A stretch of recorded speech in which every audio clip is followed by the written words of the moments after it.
79, nearly 80 degrees north at a place called Beck-Hofmann, at a base of a volcano called Svalbard.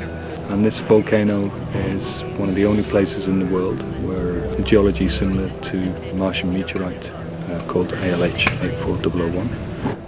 And it's our terrestrial analogue for a Mars landing site. And we use this to test rovers and instruments that are being developed for spaceflight.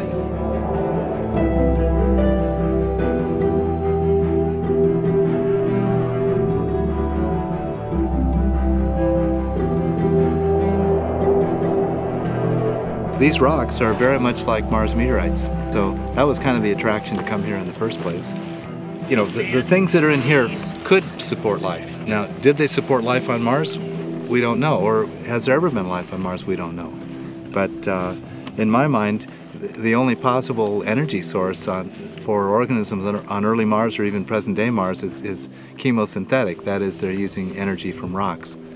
Because there's no other way to live. You either have to eat other organisms, or you have to use photosynthesis. There's no other source.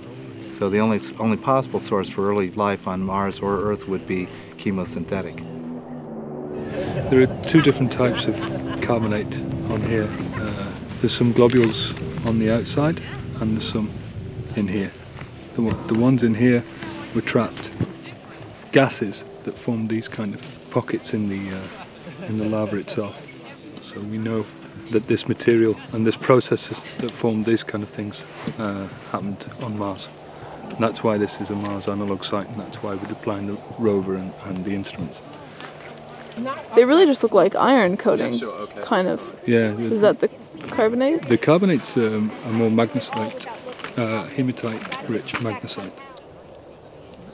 Maybe we should go check with Kemen and see what results they've been getting on the olivine samples they've been running. How have they been running then? I think they just started. They moved to the next gully over. Not for some privacy. Yeah, I don't know why, but. The grumpy old man.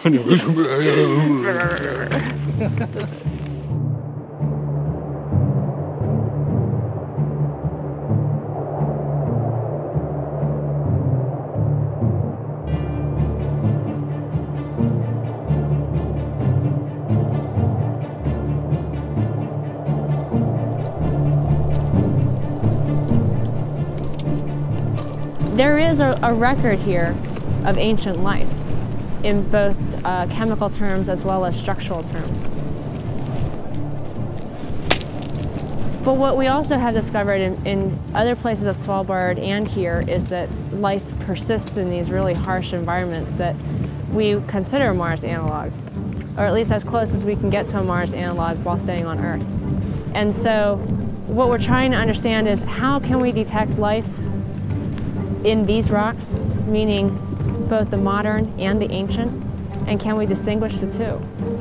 We also need to know how is it that life persists here, because this is an extreme environment, maybe as close as we can get to some of the Mars environments, because it's incredibly cold and it's very dry. So we want to be able to figure out how are we going to detect this life?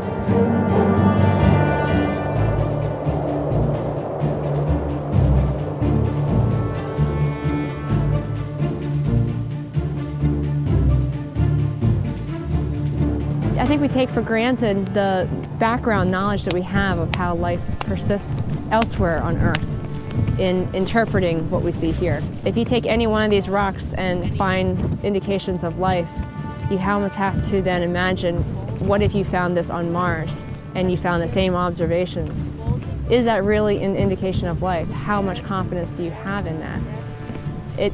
The whole process of going through this forces us to go back to first principles of science and how we interpret those observations. And it's very difficult to do, and you only are forced to do it when you force yourself to do it.